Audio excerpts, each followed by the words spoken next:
It's extra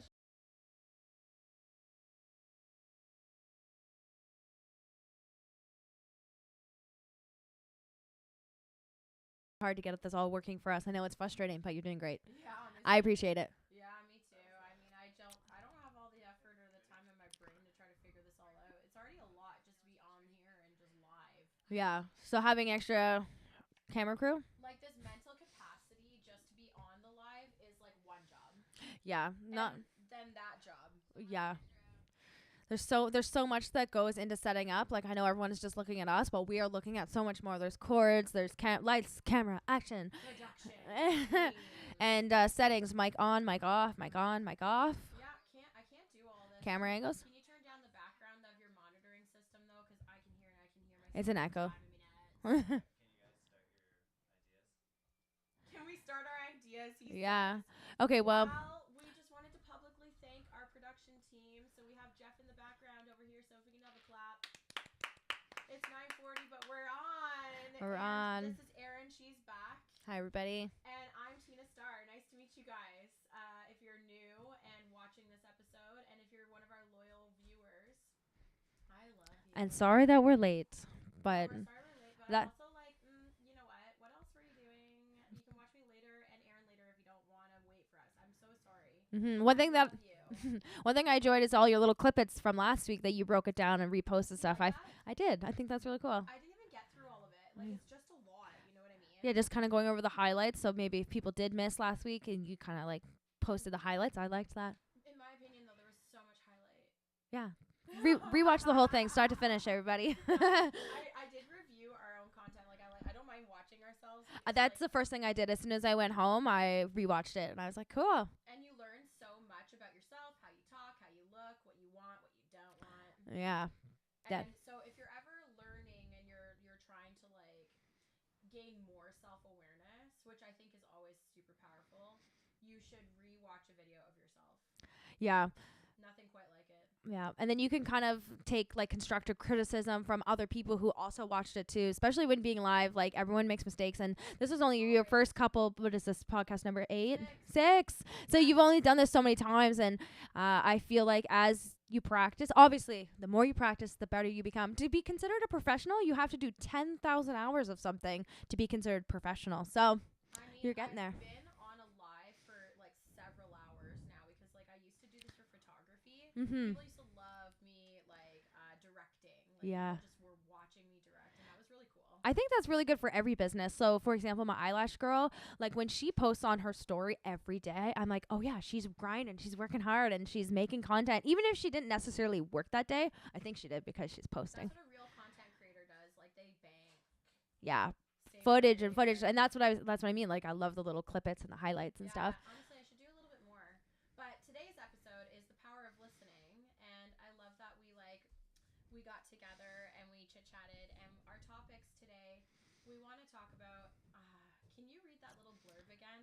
Yeah. So we chat GBT'd, and I love chat GBT. Like we ask a lot of questions to the internets now. It's so helpful. Like, you know, if you have, Sophisticated. sometimes if you don't have a friend to reach out to, you can ask your phone anything, and chat truly does give you great answers. AI is great. So the title of your live today is The Power of Listening. And I asked my phone, I said, what is the power of understanding and listening? And it says, listening and understanding are more than just social skills. They are most effective de-escalators in human psychology. When you are struggling with anger, these two tools act like a pressure release valve for both you and the person you're acting with. Here's why they help so much. And then it has a list of everything. So I'll just kind of read off the points here.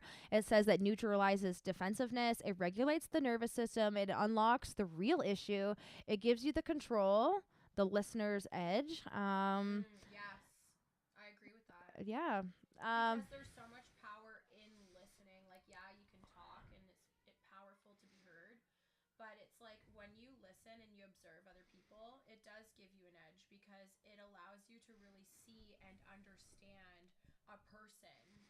And then when you're responding to as a listener instead of responding to be heard. Yeah, that's an excellent point. I love that point. That builds relationships. It does. It builds trust and it builds a deeper connection.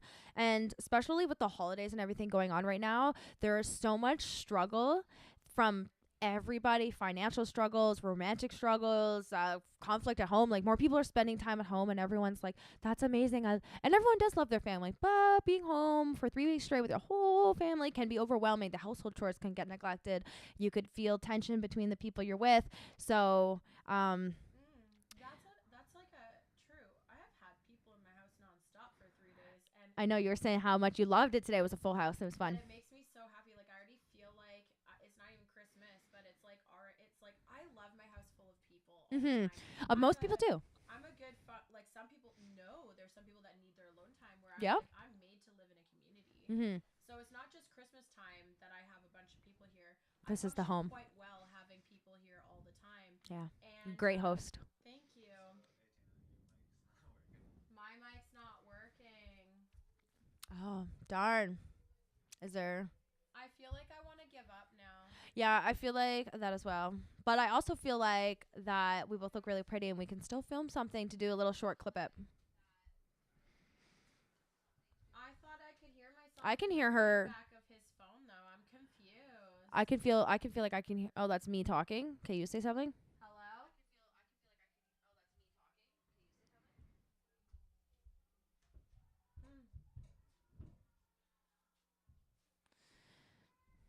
Hmm. Well, that is a problem.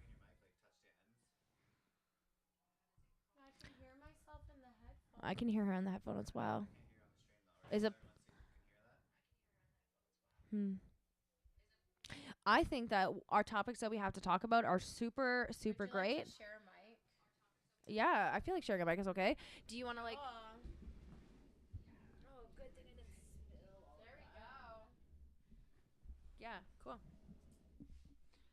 Hi. Hello, hello. There we go. Here, let's just take it down and pass it back and forth. Like, Yeah. Even better. That's the true power of listening. Instead of a, this is the feather. Ha. There we go. I think passing the mic back and forth will really allow us to wait our turn to talk. Because you don't get a turn now. No, just kidding. Excuse me. Excuse me.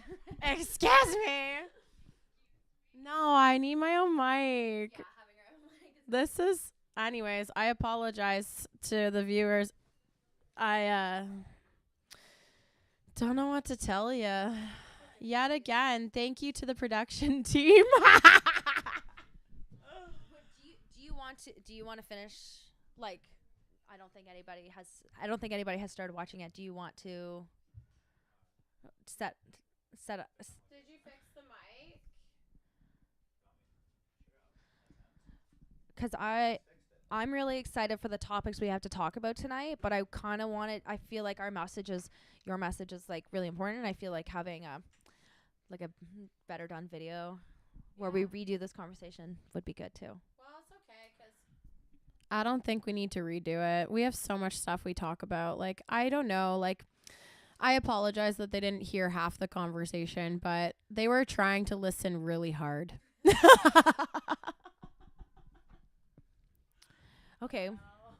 Okay, well, we have some great topics to talk about. Did it work yet? Is it working?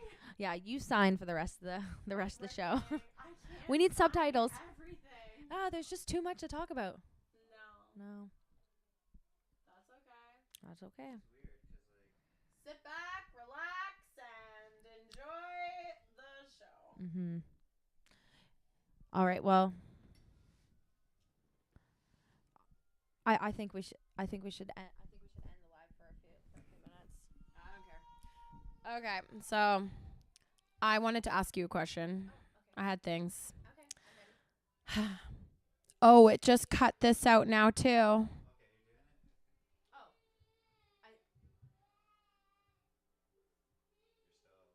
Hello? Okay, thanks, Jeff. Great. Oh, you fixed hers. That's awesome. Okay. My question is, how to not worry about things that haven't happened yet? Oh, that's a really great question. So one of the things that helps me not worry about things that haven't happened is there's one Bible scripture. It says, "Do not be anxious, for today has its own anxieties." So that scripture kind of just really means to focus on one day at a time, and nobody knows what tomorrow holds, and to make yourself feel grounded. So with the holidays coming up for other people out there with so much going on, that hasn't happened yet. And what is happening is right now. And just if anyone needs any help trying to figure out how to make themselves become grounded, you could always use ChatGPT, or you could do 3 things that you can control. You can look around the room and see something that isn't moving. You can touch something that is stationary, and you can, yeah, I don't know what the third one is, but there's so many different ways you can ground yourself. Breathe. Yeah. I think that how do you not worry about things that haven't happened yet is a true fine art. And I think it starts with not worrying about anything now, too. So, for example, I'm going to practice right now the art of letting go. So, it could be very frustrating, for example, how we're all sitting here frustrated that there was a mic that didn't work right. And then we all are like, what the heck? We didn't hear half of it. Well, whatever. Let it go. And then we just move on. And there's nothing you can do about it. It's going to happen or it's not going to happen. And you just let it pass and it just rolls off your shoulder and you're just like, okay, on to the next thing. But I did want to quit for a minute. That's, accept the challenges that are like in front of you and just keep moving forward. So yeah, the mic didn't work and that was a little frustrating, but okay, so it's not working. What can we do next? What is like problem solving skills? Like try not to just be like, oh my gosh, my life's over because this isn't working. To problem solve, like, and that also could help regulate emotions too. Like if you're just like caught up in something that you can no longer control, we can't control that the mic isn't working. Like we're not about to spend another 30 minutes becoming an IT person. We're just gonna move on. Problem solved, one mic, pass it back and forth. And that happens for other problems too. Like people just got to be like, okay, this is what's happening. I can't change that. What can I do next? Sometimes I wonder if it's karma. And I'm just like, oh my God, like or is it a lesson? So that's sometimes how I like embrace and accept what's also happening to me. I'm like, oh, there's just a lesson in this, or there's some sort of karma. And like, how am I going to interact with this particular moment? And how will I move forward from this as a better person? So in my opinion, I need to be ready for a live an hour before the live even starts. And it's perfect. That's what I'm going to work on for all of you guys moving forward. And for my own mental health, because I think it'll make me feel better too. And then I'll be able to carry on a normal life without even having to talk about the issue over and over again. Because that's one of my like least favorite things about dealing with problems is like not moving on from the problem.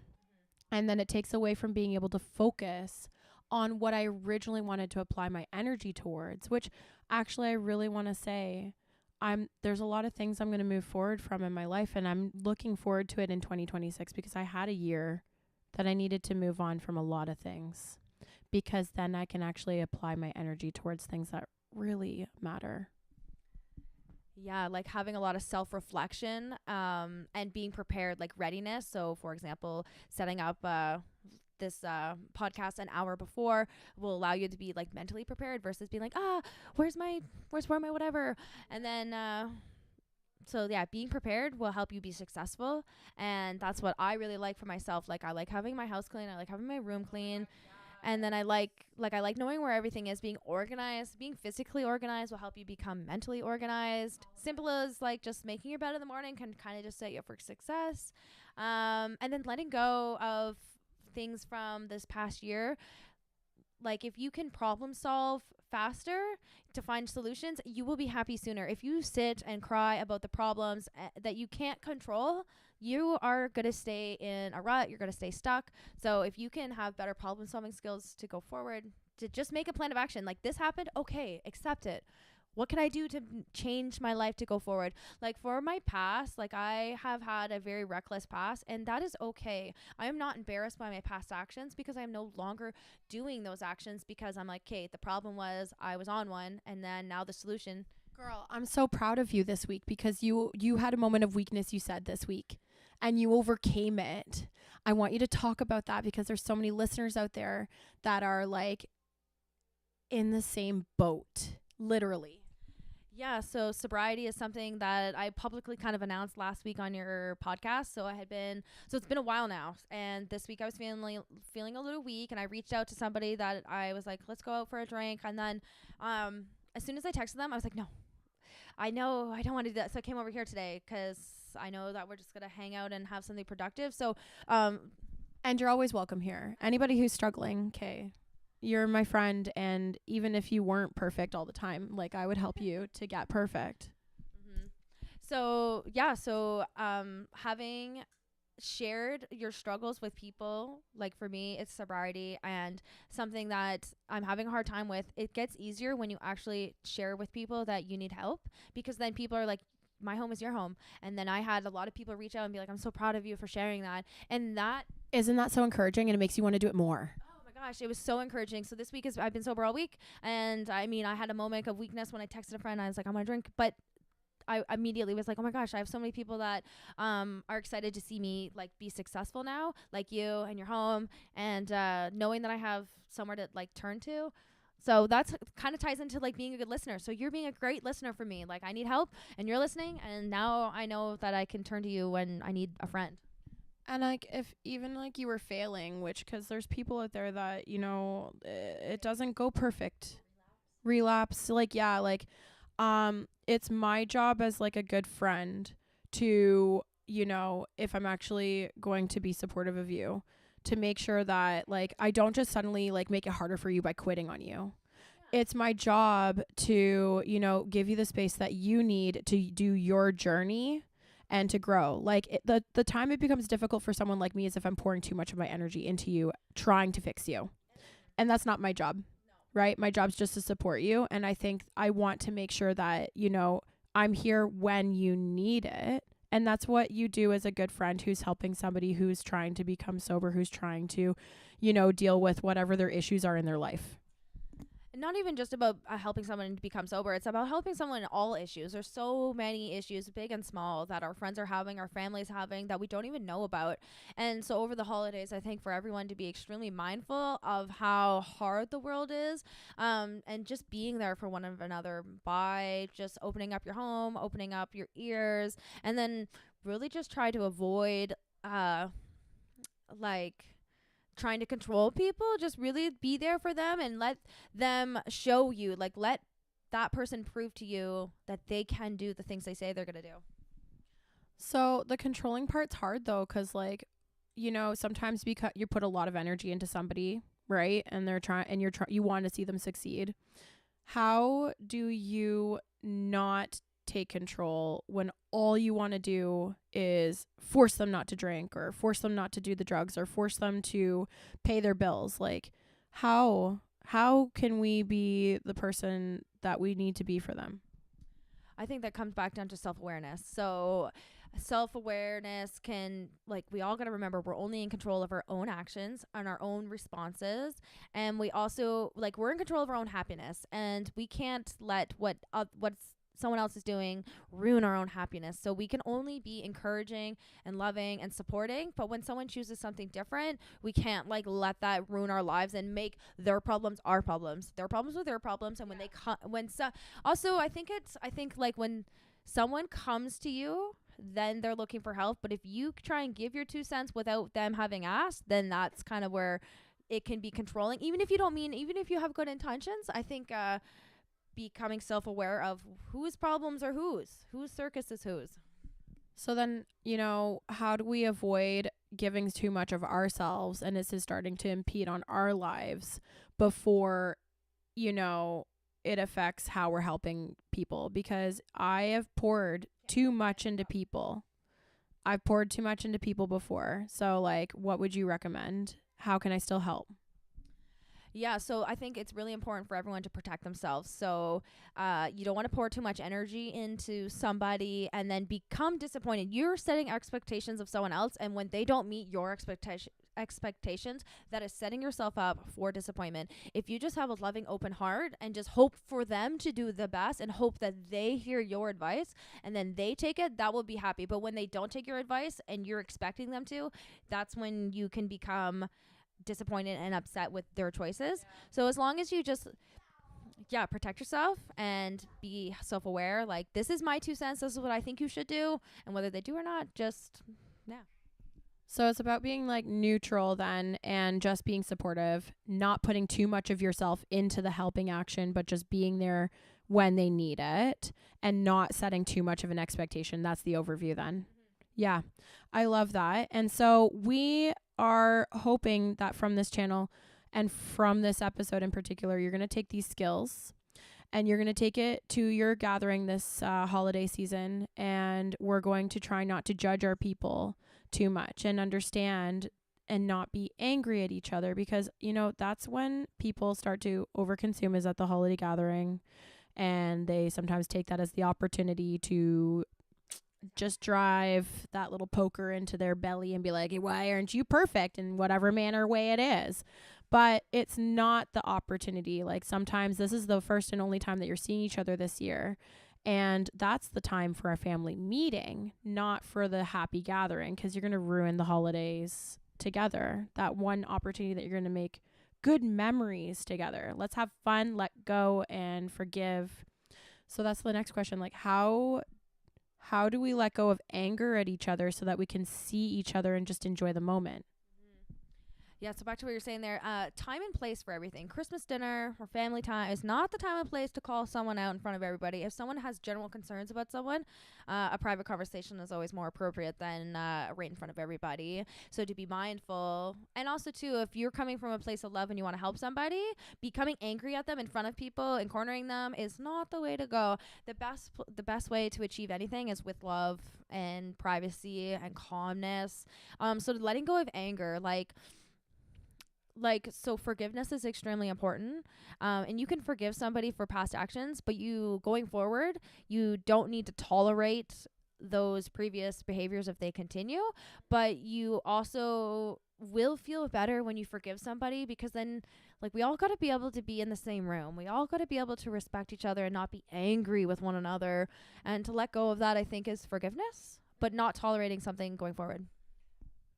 I think it's also the power of understanding, which was what we almost titled the episode too. Because in order to not be angry and in order to forgive, it's a lot easier if you can put yourself in their shoes. And sometimes that's just like, why is somebody behaving this way? Can we try to understand, like, why are they suffering from addictions? Like, they're not happy. They may not love their life. They may have lost somebody. They may have had a horrible childhood, right? And it's just like, how come? And it's then understanding. And then you may be able to eventually graduate to a point where you can help them heal, if you can forgive enough and move on and be like, how can I help them now? And I feel like that's where I'm at in my life. Yeah, for 2026, I think having a big heart with so much forgiveness is going to free us from so much anxieties and worries, like just becoming more self-aware, letting go of anger, and being more helpful and more there for people is actually going to fill our hearts. And I really look forward to applying a lot of calmness to 2026. I feel like there's so much going on in the world, and I'm only me, and I can only control myself.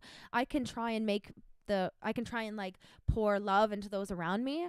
But again, at the end of the day, I can't control what I can't control. And that really grounds me, being like, well, I'm thankful that I'm safe today, and today's today, and then tomorrow has its own worries, and not being too overwhelmed and worried about other things. I feel so good right now. Just thinking about like all of the good things that I want to do in my future, and like how I feel like I'm genuinely applying all of this in my real life everyday scenarios, because I truly feel like I'm magnetizing people into my life. Like I told the universe and God that, okay, I'm in a point where I feel like I can help people. And I started feeling like all of a sudden I've been put into a lot of interesting scenarios where, you know, I've been granted beautiful opportunities and people are coming to me. And it started off slow and it keeps getting bigger and bigger. And I feel like my community is getting bigger and bigger as a result of it. But every time I choose love first and I choose I want to help first, I'm rewarded with a beautiful outcome, and I'm rewarded with more love for myself. People loving me too. And that's the best reward I could ever ask for. Yeah, love never fails. And that's love. I think if you can apply that first, it's gonna like let go of so much anger too. Like if you can start to understand why people are the way they are. I find when people who are suffering from any sort of addiction, whether it's gambling, whether it's drinking, whether it's anything else, it's usually because that is the easiest thing. And solving your own problems is actually hard, but it's not hard to pour a glass of wine, but it is hard to sit down, tough it through, understand what the reality of your situation is, and actually make a plan of action. It's way easier to just kind of skip to something easy. And I think that's something a lot of people fail to forget. Like if somebody's struggling with these things, I think it's because they're actually struggling from the lack of ability to make a plan of action. And I think that you and I are both here to help our community, especially you, like offering up your home here to help those people who need time to figure it out, to make a plan of action. I think you helped me out too. You are full of so much wisdom, and like when we bounce our ideas off each other, I think that we have a lot of really beautiful conversations that make me look towards a bright future. So when we first hung out a few weeks ago, we sat down and met up at Starbucks, and we were kind of just talking about what was going on in our lives and catching up. And then one of the things we kind of immediately said was like, well, let's just not say anything negative about anyone or anything. And so I feel like all of our conversations we haven't said anything negative. We've just been so positive, so problem solving, so optimistic, so ambitious for like the future and stuff. And I think changing your mindset is going to change your life. Like if you're always negative, like this sucks, I'm in control, I'm in power, and I can control how my day is going to go. Say for example, every morning you fight with your kids and it's so annoying and no one knows where anything is. Okay, you have the power to change that. You have the power to make your mornings good. If you're not a morning person, set up the night before and be prepared. Make sure your car keys are where they are. Make sure that you know where your boots are, and just so not being negative is going to propel you into being able to make a plan of action to be positive. It feels really good when you make a contract with your friends and like you accept each other for who you are, but like that you hold each other to a higher standard, because you know as we rise, people are going to want to rise with us. And you know, I just want to see the best for literally everybody, and I think that you're just going to take that and it's going to rub off on people. And I do find though that like your mere existence can be triggering because you are doing so much good.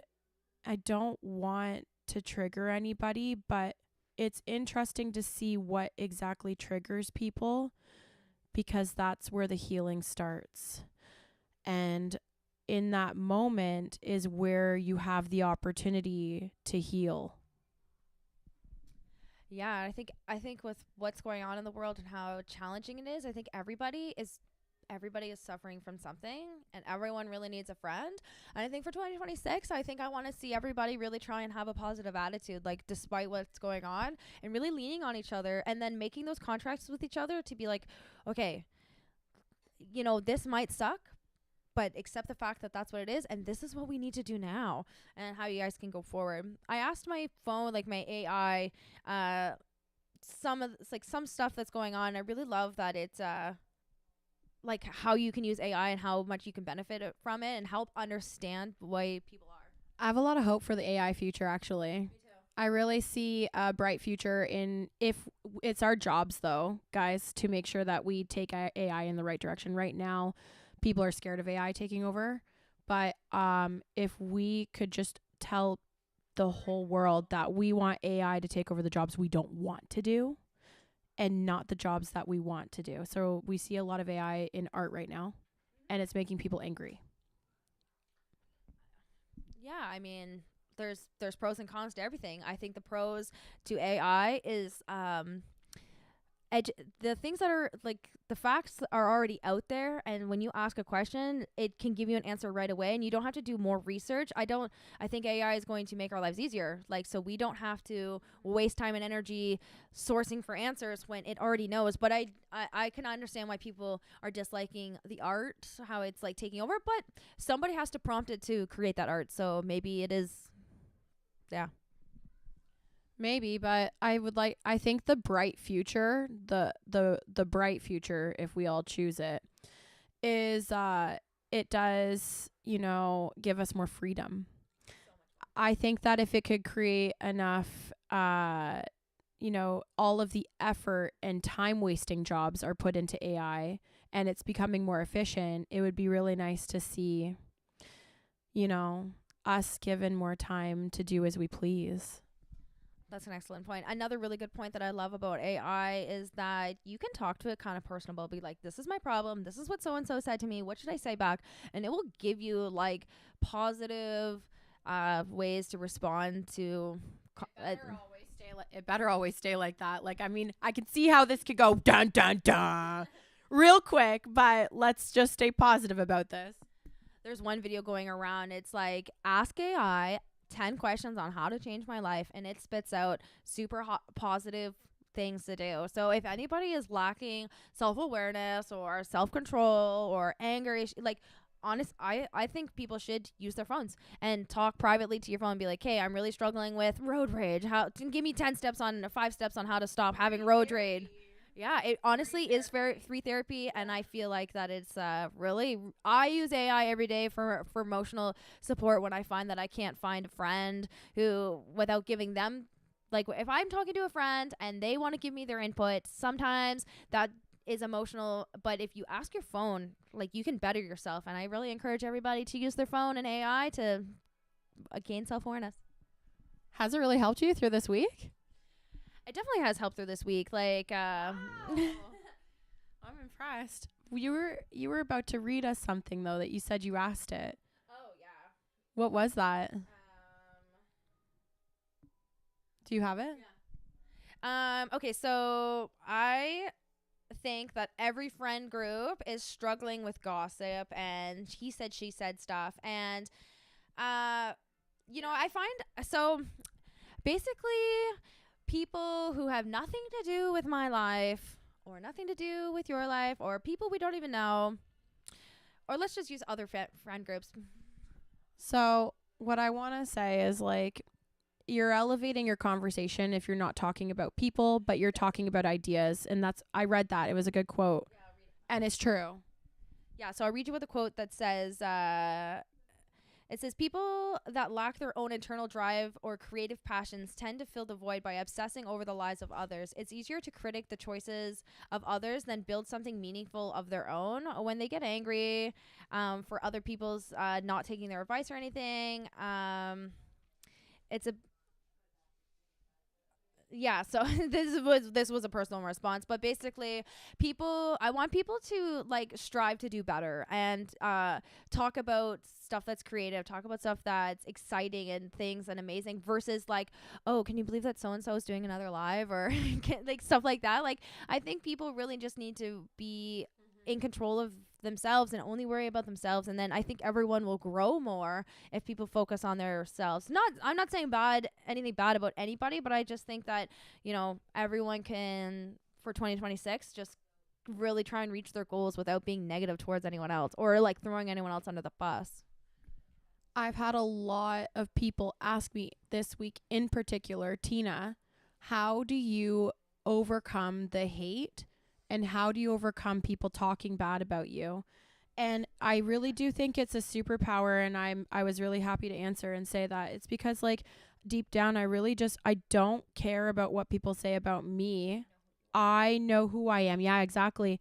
And I'm aligned with myself. I know my truth, and I answer to myself and to God. And I keep placing him first. And I know that when I'm aligned with my purpose, that I'm always going to try to choose the right route. And yeah, I make mistakes, and I have made mistakes, and I say sorry for those, and I try to always grow from those. But I do not let the perceptions and the opinions of others affect who I am unless I highly and deeply respect that person and their opinion. And I don't mean to be rude, but there's not a lot of people out there that, you know, I actually truly place their opinion very highly enough that I change who I am as a character, unless they are doing really well in their life, or, you know, I can tell that they're speaking from a aligned place themselves. They are speaking with spirit themselves, because I do feel like I am very divinely driven and very divinely aligned. So when I see another person who's divinely driven and divinely aligned, I can see that. I can see it in you when you speak with divine grace and with spirit. And I respect and I deeply love it when you do. And, you know, and I can't say that about a lot of people, because like I see a lot of people speak with a lot of hate, and I try not to judge people, because I know I go back to the place in my heart where I'm like, oh my God, you know, they're speaking with pain. They're speaking with their own truth too. But like, why are they talking like this, right? And I try to go back to that healing place for them. But anyways, I don't care if people have an opinion about me, because I will always just be grounded. I absolutely love that. That's how I feel about myself too. I know my truth, and I know what is right, and I know that there's still so much time for all of us to grow. We're still young, and we're still learning, and we can learn from our mistakes. And again, like, people who have negative comments about you or your passions and stuff don't truly know you. They don't even have your number.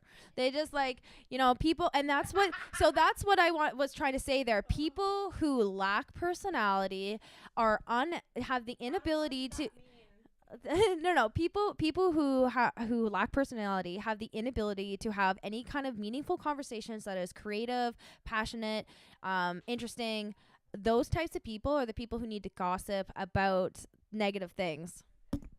Okay, so if you feel triggered by that, I'm sorry, but it's the truth a little bit. I don't want to be like, you lack personality, but like, honestly, it is true, and I don't think you mean any harm by that. But like, this is like, the fact of the matter is that there's a lot of bored people out there, and you guys, you know, not even you guys, everybody, like, just take a minute and let's try to figure out something that drives you and gives you passion and gives you something to do. Because there's a lot of people out there that need a purpose. And some people are telling me they're waking up and they don't have a purpose. And if your purpose is only to judge other people and to be online and be a keyboard warrior, whew. There's one scripture in the Bible that really, really drives me. It says, God gives you the power and the desire to act. So when you apply God's principles first, you will become successful. And if you need a drive, like a new hobby or a goal or a new journey that you're on, whether it's like spiritual or mental health or physical, a sport, it could be anything. God does give us the power and the desire to act. So when you reach out to him, he will fulfill you with the power. And it's amazing how much you can accomplish when you know God's word. Finding a healthy hobby will also help you overcome some of those addictions. Yeah, and I think that some people might feel like there's an obstacle stopping them from having a hobby, and that's finances.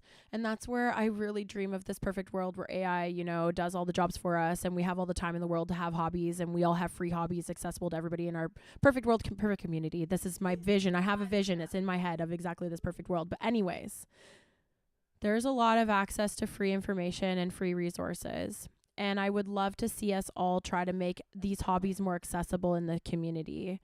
Like, if you're in a position of power and you have the ability to share some of your beautiful things, whether it's music, a sport, a talent, please do it, and do it for free, because it could help somebody. It could heal somebody.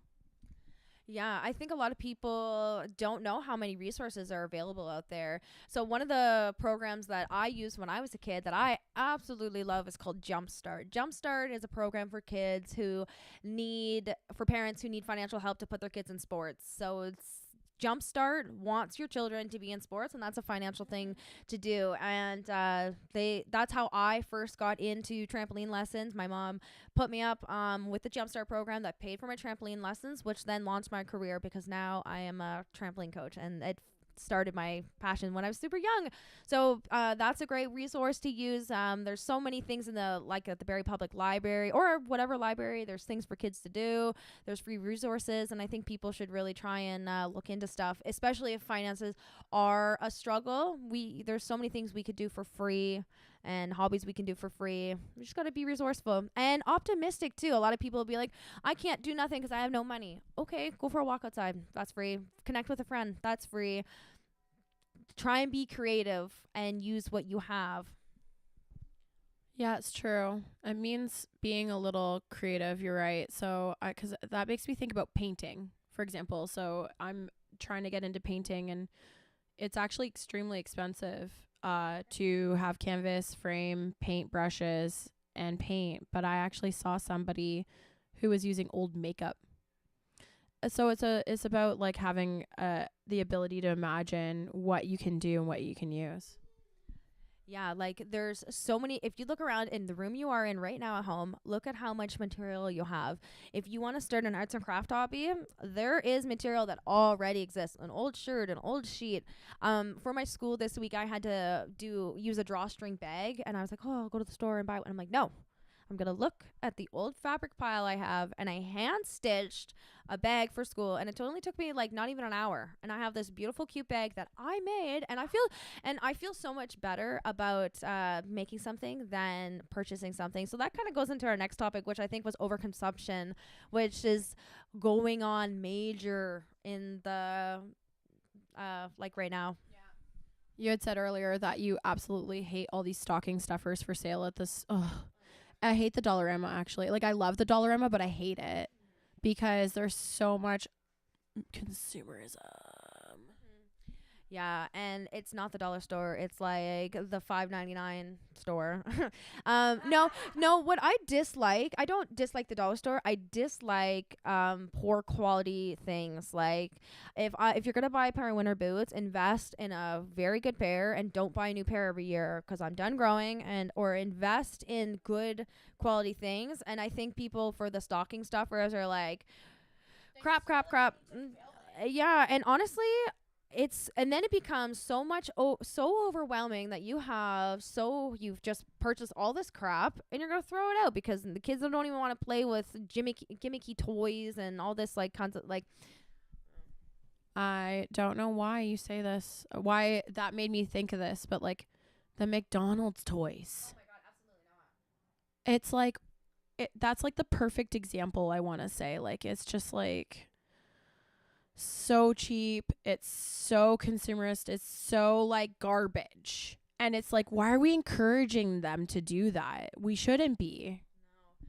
So I'm in school right now to become a Montessori teacher, and all the toys if you look into it, I truly believe it's the best way to learn for young children, because all the toys are organic, natural, they're not junky, they're purposeful, and they serve meaning. Like they help children develop practical life skills or fine hand movements. And it's not garbage. And my favorite part is it doesn't make noise. I hate toys from McDonald's that make noise and light up. And then I like toys that make noise, especially the ones that are musical. I mean, there's nothing wrong with musical toys, but there's something wrong when you got 75 of them. And it's distracting too. So in Montessori, children only have a selected amount of toys. So say there's 10 activities on the shelf. Each activity is going to be purposeful, meaningful, and educational. If a child has 75 toys in a toy bin, they don't know where to start. They don't have the ability to make those big choices on what to play with. So setting children up for success by having less toys is actually way better. And you are going to feel better too when you only have a small little PlayStation versus 65,000 million toys that need to go to the garbage because they're all broken, they're all junk, and they're dumb.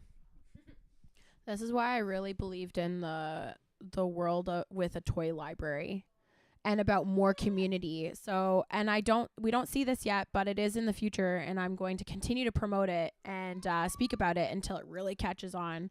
And I think I'm going to shout it a little louder. Toy libraries. Can you imagine a world where high quality, educational, very nice toys are there at a library and of multiple amounts so that every kid, can have a chance or an opportunity? But this reduces, landfill waste, plastic production, wasteful jobs, and promotes sharing, responsibility, learning. I just see so much potential in a toy library. A library for anything, community, everything, shop, tools.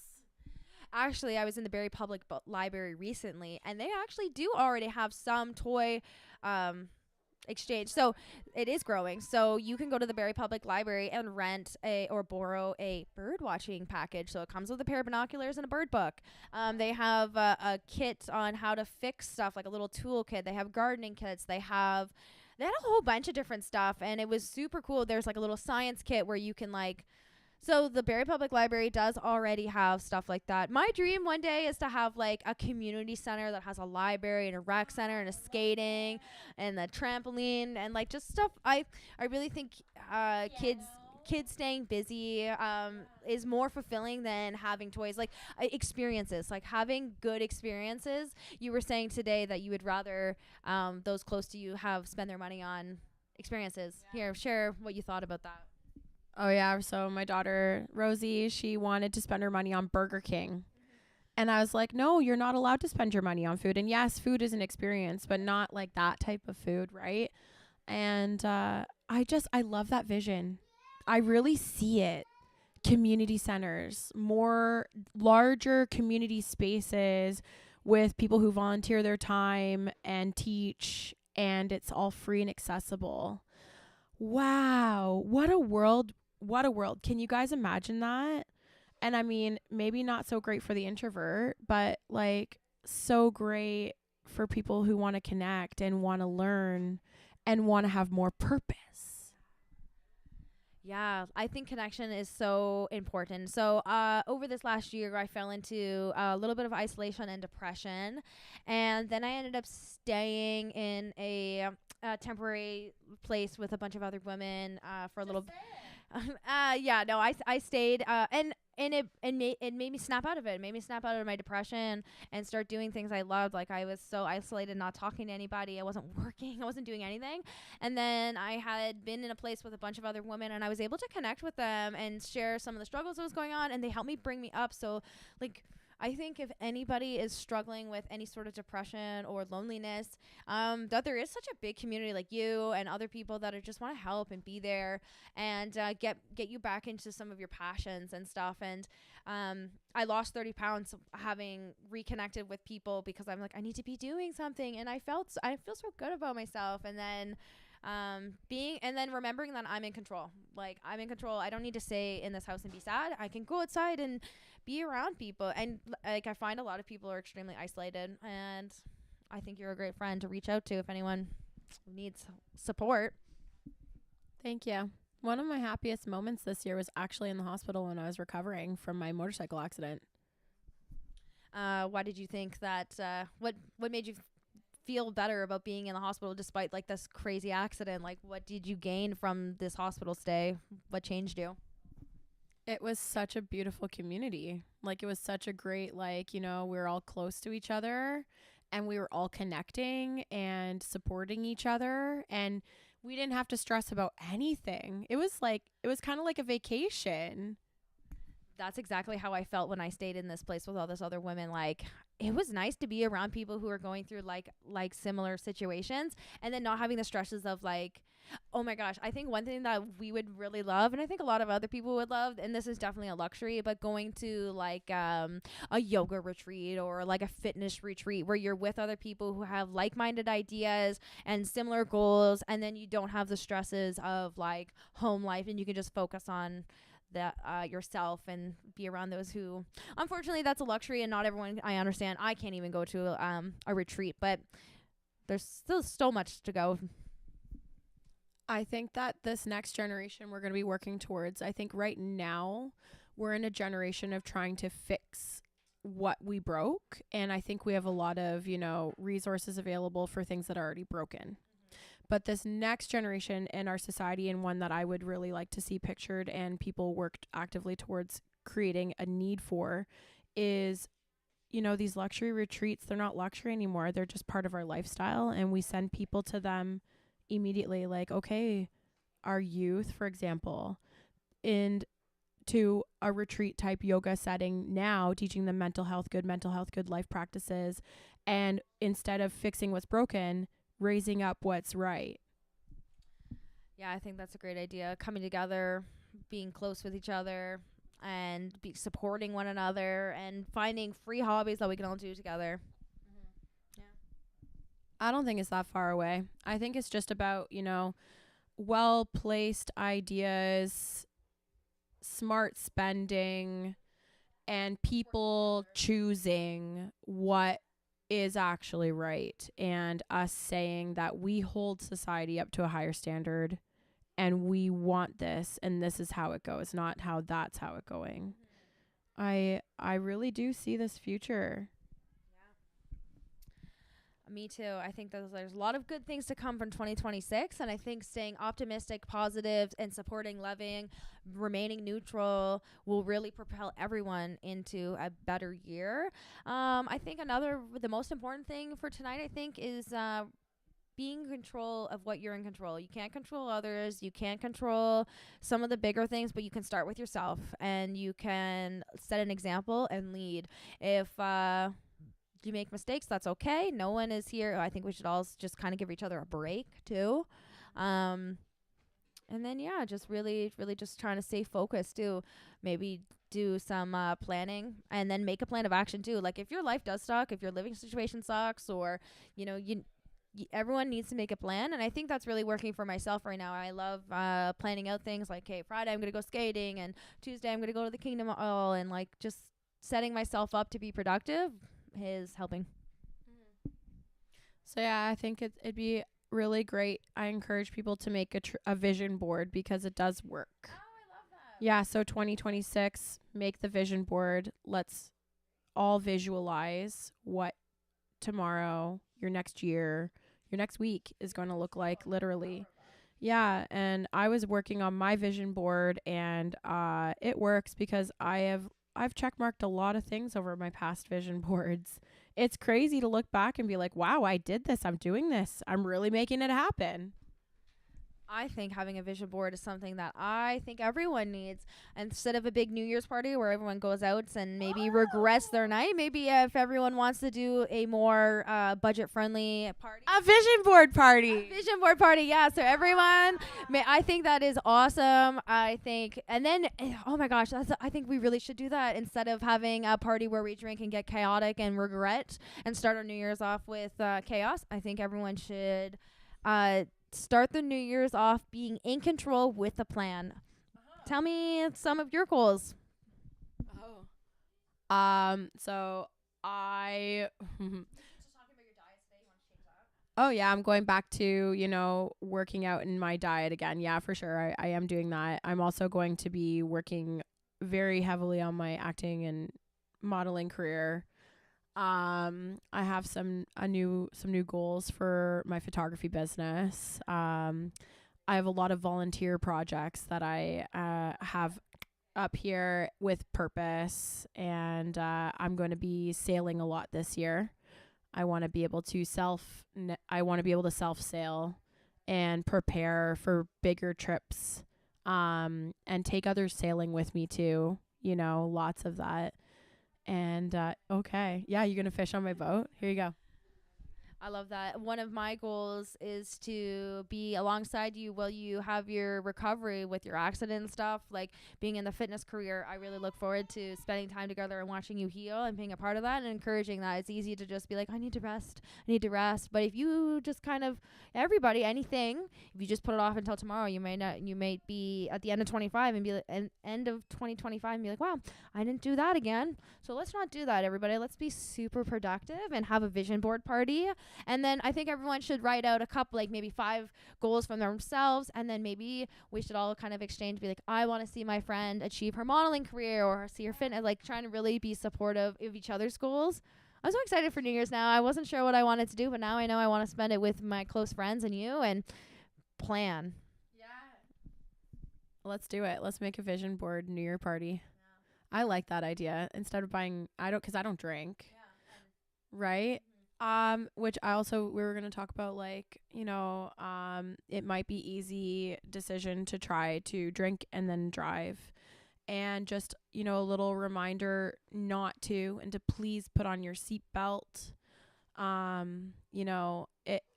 It's not that hard to just, stay at someone's place, Uber, even sleeping in your car, please, just anything but drinking and driving. I think, call a friend. You should be able to call a friend, but sometimes it doesn't work out, right?